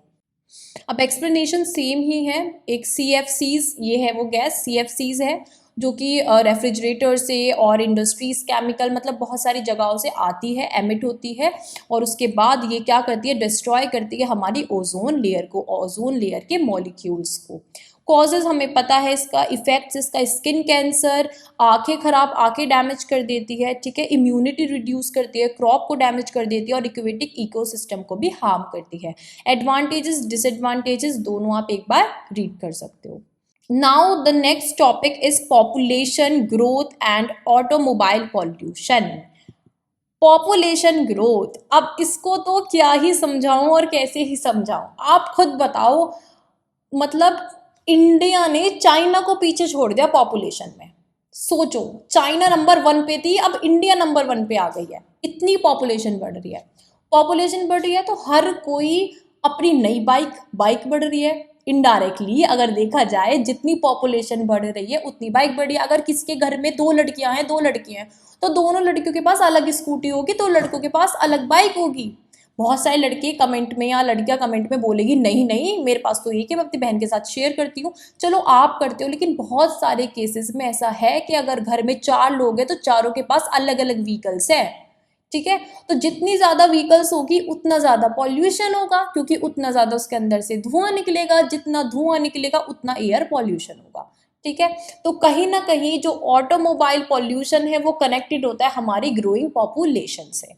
एक्सप्लेनेशन यही है, अर्बनाइजेशन होता जा रहा है, शहर बनते जा रहे हैं, और बहुत ज़्यादा डेवलपमेंट होता जा रहा है, साथ साथ में इकोनॉमिक ग्रोथ भी बहुत बढ़िया हो रही है। जितनी इकोनॉमिक ग्रोथ हो रही है उतनी लोगों के पास पैसा आ रहा है तो नई नई व्हीकल्स आ रही है, और जितनी व्हीकल्स आ रही है उतना ट्रैफिक हो रहा है, और ट्रैफिक से उतना ही धुआं निकल रहा है, और उतना ही एयर पॉल्यूशन हो रहा है, ठीक है। इफेक्ट्स आप पढ़ सकते हो, इसके कॉजेस पढ़ सकते हो, ठीक है, बहुत इजी है। एडवांटेज डिसएडवांटेजेस पढ़ सकते हो। Now start the next point, and the next point is burning of paddy straw. अब बहुत सिंपल सा बताती हूँ आपको। बहुत सारे लोग जो वीडियो देख रहे होंगे वो फार्मर होंगे। फार्मर इन द सेंस कि उनके जो मतलब फादर होंगे, या फिर उनकी जो फैमिली होगी उनमें कोई ना कोई फार्मर होगा। तो जो फार्मर होगा, ठीक है, तो उसको भी पता होगा क्या होता है। आपने देखा होगा कई बार, मैं बताती हूँ, मैं भी फार्मर, मेरे पापा भी फार्मर, आई मीन तो मैं भी फार्मर फैमिली से हूँ। तो आपने देखा होगा कि जब गन्ना होता है उसको ईख बोलते हैं। तो जब ईख है, ईख तो ऐसे छीलते हैं तो उसमें से पत्तियां निकलती हैं। तो वो पत्तियां क्या होता है लास्ट में, अब तो बहुत कम होने लगा लेकिन होता है जनरली, ठीक है। तो वो जो पत्तियां होती है, जब वो खेत में बहुत ज़्यादा इकट्ठी हो जाती है, सारा गन्ना चला जाता है, लास्ट में क्या करते हैं, उसमें आग लगा देते हैं। अब वो जो आग लगाया उसकी वजह से आप खुद सोचो कितना एयर पॉल्यूशन हुआ होगा, बहुत ज़्यादा एयर पॉल्यूशन होगा।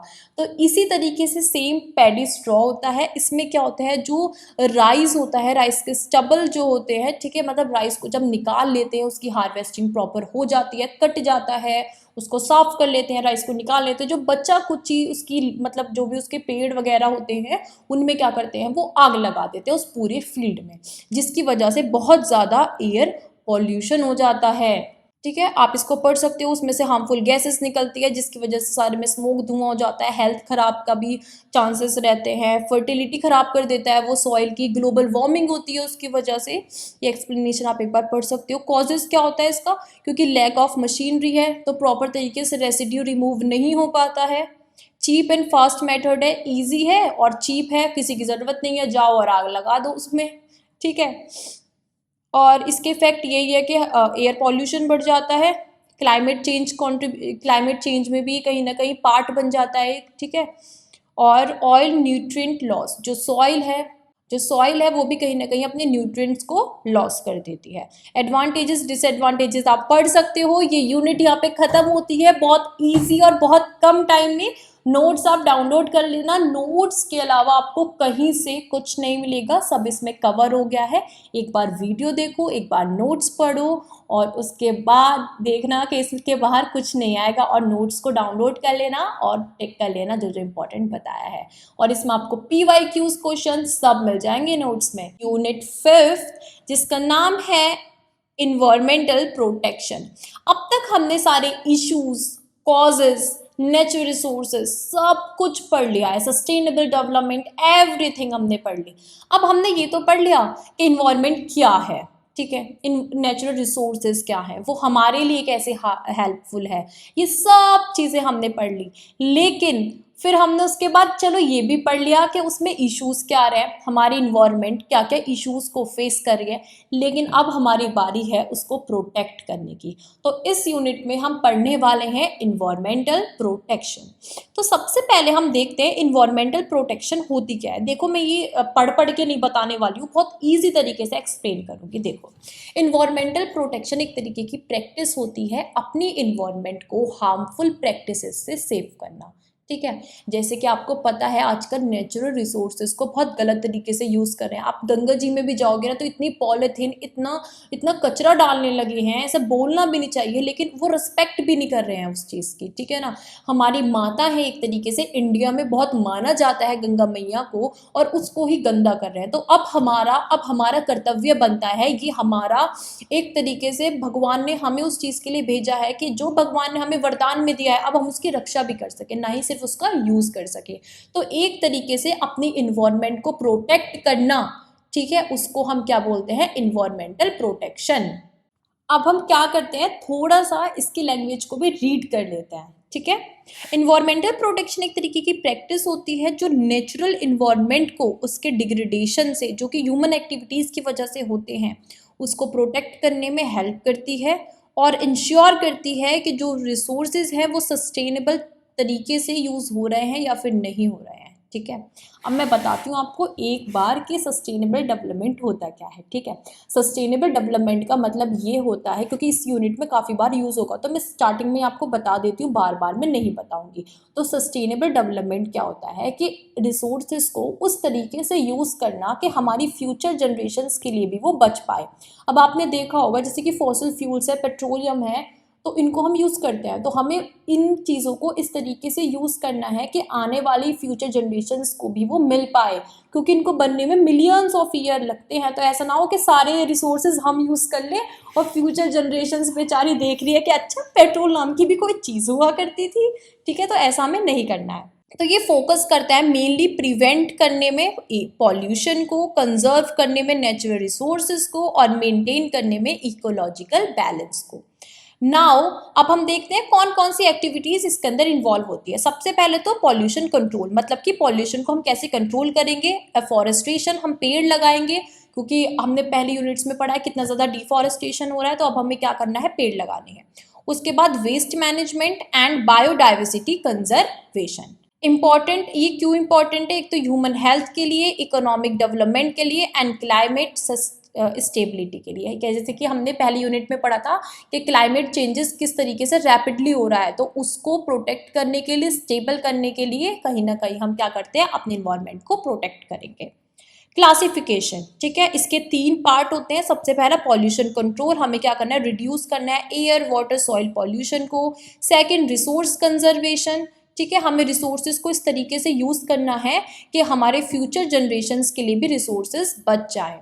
नाउ बायोडाइवर्सिटी प्रोटेक्शन, अब हमें अपनी वाइल्ड लाइफ को, नेचुरल हैबिटेट को भी क्या करना है, प्रोटेक्ट करना है, कंजर्व करना है।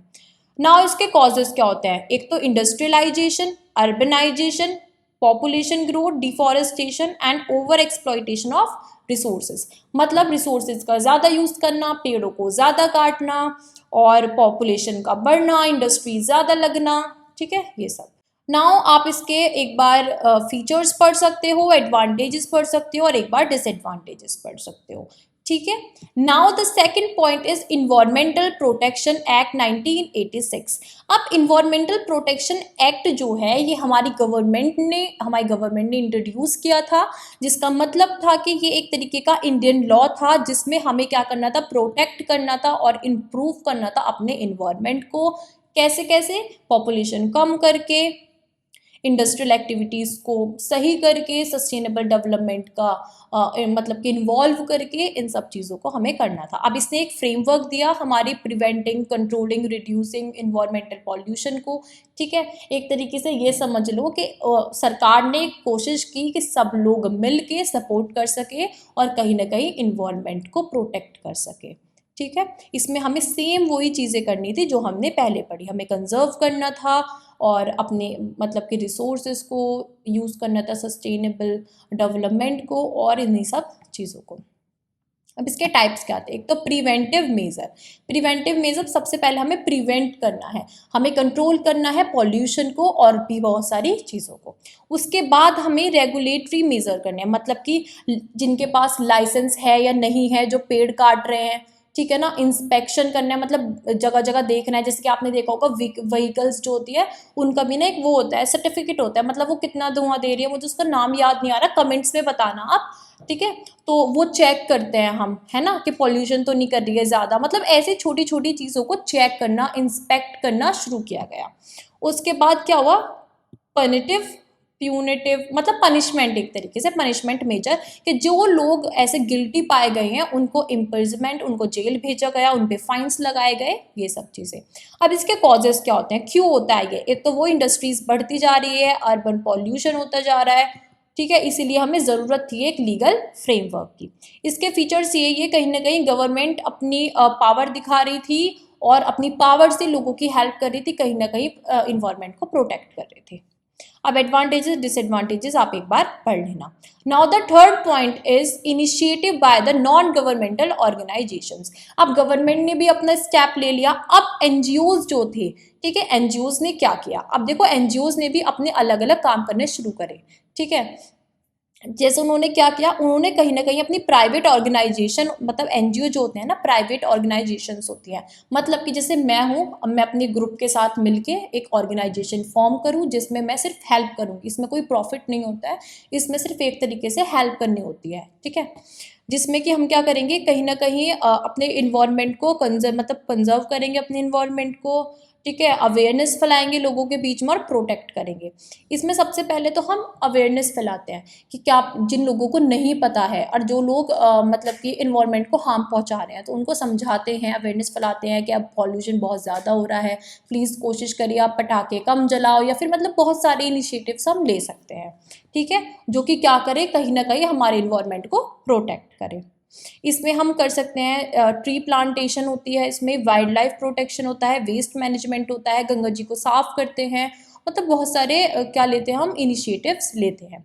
उसके बाद गवर्नमेंटल अवेयरनेस, उसके बाद क्या करता है ये, गवर्नमेंटल अवेयरनेस फैलाता है जगह जगह पे, जैसे green peas India. Conservation NGOs होते हैं, कंजर्वेशन एनजीओज क्या होते हैं, जो कहीं ना कहीं कंजर्व करते हैं प्लांट्स को और एनिमल्स को। कम्युनिटी डेवलपमेंट वाले क्या होते हैं, एक कम्युनिटी पे फोकस करते हैं, जैसे कि सस्टेनेबल फार्मिंग पे, वाटर कंजर्वेशन पे, या फिर रिन्यूएबल एनर्जी एडॉप्शन पे। अब इसके कॉजेज क्या होते हैं, environment limitation, growing environmental threats and community need.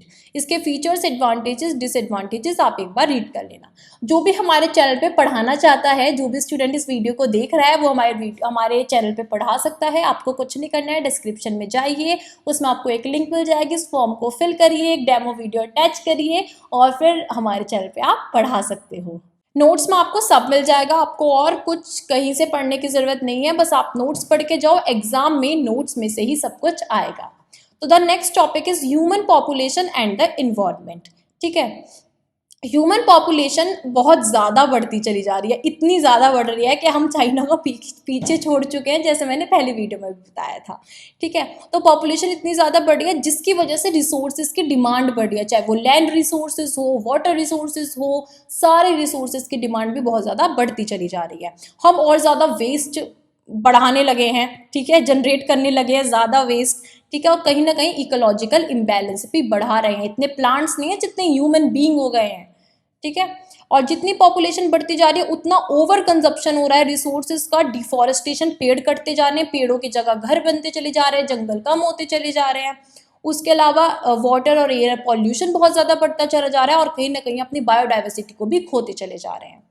ठीक है, अब हमें क्या करना है, पॉपुलेशन को मैनेज करना है, एजुकेशन देनी है सबको, ठीक है, अवेयरनेस फैलानी है। कॉजेज क्या होते हैं, एक तो बहुत ज़्यादा high birth rate, low awareness and lack of family planning. लोगों को पता ही नहीं होता है कि उनको फैमिली प्लानिंग कैसे करनी है। अब इसके फीचर्स पढ़ सकते हो आप एक बार, एंड देन उसके बाद एडवांटेजेस, डिसएडवांटेजेस, फीचर्स, ये सब इसमें कवर हो गया है। ये थोड़ा एक्स्ट्रा है जिससे कि आप लंबा आंसर लिख के आ सको। So the next topic is women education. अब वुमेन एजुकेशन के बारे में हम पढ़ेंगे। हम सबको पता है कि पहले वुमेन्स को पढ़ने नहीं देते थे, ठीक है, आज वुमेन्स को पढ़ने दे रहे हैं, बहुत अच्छी बात है, जॉब करने दे रहे हैं, बाहर निकलने दे रहे हैं, बहुत बहुत अच्छी बात है। आप देख सकते हो औरत आजकल कहाँ है, ठीक है, हर चीज़ कर रही है, पायलट बन रही है, आईएएस ऑफिसर बन रही है, डॉक्टर बन रही है, बहुत ज़्यादा तरक्की कर रही है अपनी लाइफ में। अगर पता है, ये फैक्ट है, अगर घर की औरत पढ़ी हुई है ना तो घर बहुत अच्छे से संभाल पाती है। ये बात बहुत बहुत सही है। नहीं, ऐसा नहीं है कि जो नहीं पढ़ी लिखी होती हैं औरतें वो घर नहीं संभाल पाती है, लेकिन थोड़ा सा फ़र्क आ जाता है एक पढ़ी लिखी औरत में और एक ना पढ़ी लिखी औरत में आज के ज़माने में। क्योंकि पहले ज़माने में बाकी लोग भी इतने पढ़े लिखे नहीं होते, लेकिन आजकल तो हर कोई पढ़ रहा है, ठीक है। देखो, वुमेन को अगर हम पढ़ाते हैं तो कहीं ना कहीं फैमिली की हेल्थ हम बहुत सही कर रहे हैं, ठीक है। दूसरी चीज़, पॉपुलेशन कंट्रोल कर रहे हैं, yes. And third is environmental awareness भी कहीं ना कहीं पढ़ा रहे हैं, क्योंकि वो भी कहीं ना कहीं कंट्रीब्यूट कर रहे हैं, ये सब चीज़ें मिलकर भी कंट्रीब्यूट कर रही है सस्टेनेबल डेवलपमेंट में। नाउ अगर वुमेन एजुकेटेड है तो कहीं ना कहीं वो ईजीली अडॉप्ट कर सकती है स्मॉल फैमिलीज़ को, पार्टिसिपेट करती है इन्वायरमेंटल एक्टिविटीज़ में और अपने डिसीजंस भी अच्छे से ले पाती है कि नेचुरल रिसोर्सेज को किस तरीके से यूज़ करना है। ये नहीं है कि पानी बहाए चले जा रहे हैं, बहाए चले जा रहे हैं, ठीक है। ये एक इम्पॉर्टेंट रोल प्ले करती है रिड्यूसिंग पॉपुलेशन ग्रोथ में and improving community well being में, ठीक है। इसके कॉजेज क्या होते हैं, social reforms, gender equality, need for sustainable development, features, empowerment, awareness, social change, advantages, disadvantages आप एक बार पढ़ सकते हो। ये यूनिट यहाँ पे खत्म होती है, आपको और कहीं जाने की जरूरत नहीं है, सब कुछ इन नोट्स में कवर हो चुका है। नोट्स डिस्क्रिप्शन में आपको मिल जाएंगे, वहां से नोट्स को डाउनलोड करो। नोट्स से बाहर आपको कुछ नहीं मिलेगा। और फिर से रिपीट कर देती हूँ, जो हमारे चैनल पे पढ़ाना चाहता है वो हमारे चैनल पे पढ़ा सकता है। डिस्क्रिप्शन में आपको एक लिंक मिल जाएगी, उस लिंक पे एक फॉर्म है, उस फॉर्म को फिल कर दीजिए, एक डेमो वीडियो अटैच कर दीजिए और फिर आप हमारे चैनल पे पढ़ा सकते हैं। एंड आपको उसके पैसे भी मिलेंगे, आपकी अर्निंग भी हो जाएगी, आप नॉलेज भी शेयर कर पाओगे। और नोट्स डाउनलोड कर लेना, अच्छे से एग्जाम करके आना और फिर मुझे बताना कमेंट्स में आके कि आपका एग्जाम कैसा गया है। तब तक के लिए बाय, मिलते हैं नेक्स्ट वीडियो में। हमारे kkstore.kkworld.in पर अनबॉक्स और न्यू प्रोडक्ट्स काफी क्रेजी लूट प्राइस पर मिल रहा है, लिंक डिस्क्रिप्शन में मिल जाएगी। काट दो इसको, अच्छा नहीं बोला, मैं फ्लो में आ गई, ज्यादा ही सही नहीं है ये।